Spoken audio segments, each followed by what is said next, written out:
It is a great privilege and pleasure of mine to welcome all of you here to MLHC 2019.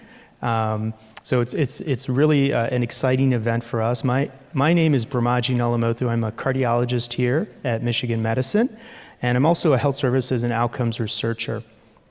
Now, over the last several years, my team has been very interested in using new data science tools like machine learning and applying them to routine healthcare problems. So this has been really personally very exciting for me as I kind of think about the gathering here of all these experts from really around the world. So when I talk about this topic, actually, to my colleagues on the other side of the street, I oftentimes start with a joke. And imagine this, like, what difference does it make to a patient that a computer scientist, a statistician, and a cardiologist walk into a bar? Well, the honest truth is that really absolutely nothing. And I think that stark reality that many of you probably feel out here is what motivates us to have meetings like MLHC, where we bring together these different communities so that we can actually change this narrative. Now, about a year ago, Dr. Wiens, who's a friend and a collaborator, called me and asked me, what do you think about the University of Michigan hosting MLHC 2019? And I thought, well, I don't know what MLHC is, so maybe you could tell me. And she went on to kind of explain the goals and kind of motivations behind your community. And I thought this is a spectacular idea because at the University of Michigan, one thing that I've realized, as well as many other investigators, especially on the health system side, is that it's going to be really strong multidisciplinary partnerships that ultimately spur data science and its impact on healthcare. And we already see this within many kind of campus-wide initiatives that you're going to hear about on campus, such as the Precision Health Initiative, such as MIDAS. These are groups that are kind of joining together teams that come from all over and didn't traditionally actually communicate with each other that commonly or that intensely. And one of these things, and my pleasure over the last several years, has been kind of working with this group called MyChamp, which I mentioned, where we are very deliberate in terms of bringing together investigators. Dr. Wiens is actually a part of MyChamp as well, and it's actually been really an honor for MyChamp to kind of be one of the sponsors here at MLHC. I think it also gets into this issue of, there are key U of M values that are really important to MLHC. I've been here for over 25 years, and I kind of grew up in Southeast Michigan as well. And the university is a big influence in this area. And I just wanted to kind of review a few of these things because I think these are things that you'll probably notice over the next couple of days as you spend in Ann Arbor. So the University of Michigan likes to tackle important problems. And this starts all the way from the top. I mean, we think about big issues, big challenges, poverty, healthcare. These are the things that are really goals for us to make an impact. Our greatest strength, and I hope you'll kind of start to see this and appreciate it, is our breadth and our depth. One of my good friends, Sachin Ketterpal, who's a co-director of the Precision Health Initiative, loves to point out that Michigan doesn't just have a world-class College of Engineering, it has a world-class medical school. It has a world-class School of Social Work, School of Nursing, College of Pharmacy, School of Public Health, and the list goes on and on and on. One of the important things and feelings that we have here, especially for those of us who have been here for a long time, is that this motto of collaboration is the new competition. Again, another good friend, Justin Dimmick, who's the chair of the Department of Surgery, has actually plastered this quote over the center that he runs. We really feel this deeply in our work and how we work together.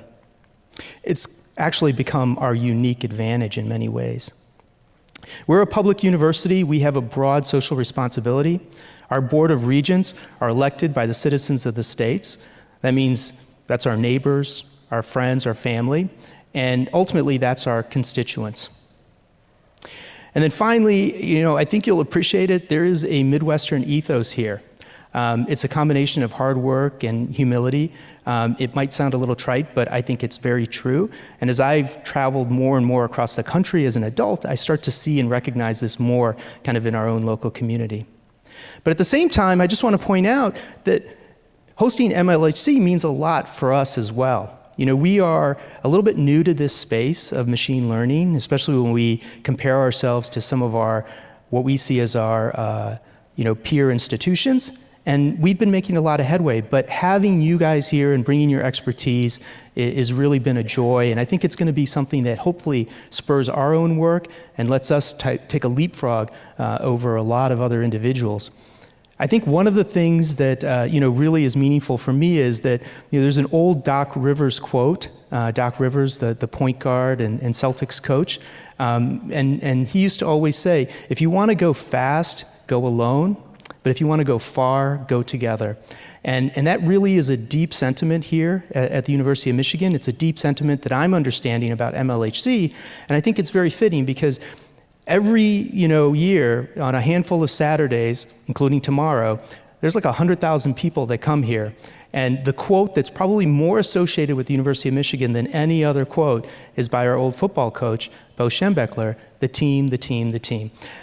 And so we're really excited and privileged to have you here. We hope that you guys will become more engaged with us as a community, both locally, and that these friendships and partnerships and collaborations that you guys start to begin here continue on after. So with that said, it is really great to introduce Dr. Wiens, and she's been fantastic. She's been a real asset to our university and our community here. And I know that she's been one of the pioneers here at MLHC, and so she'll take you through what we hope will be the plans for the next couple of days. So thank you again for coming.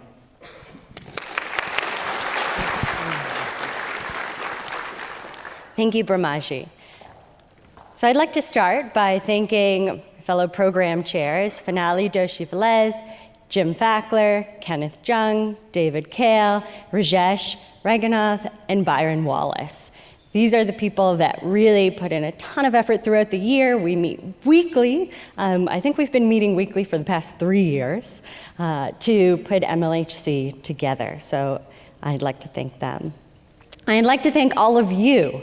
We're thrilled to be hosting so many people from around the world.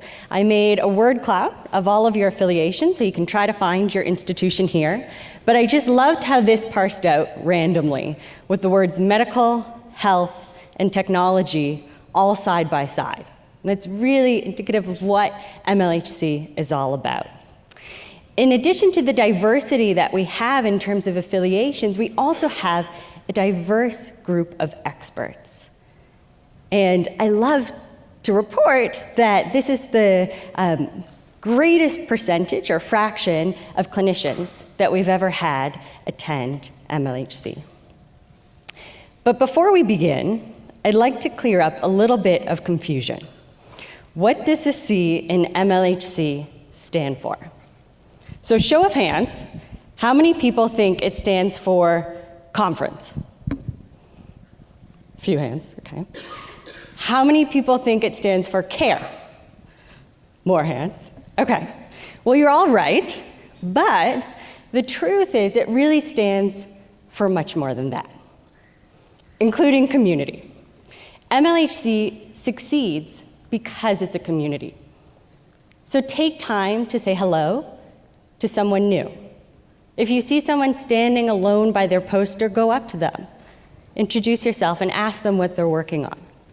If you see a really happening conversation that you'd like to join, we're giving you permission to go up and join it. C also stands for constructive critique.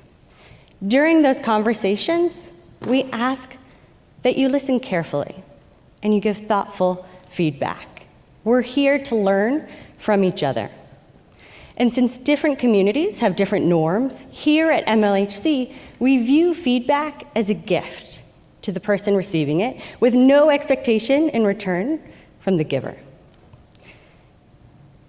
But ultimately, we hope that many of those conversations turn into collaborations.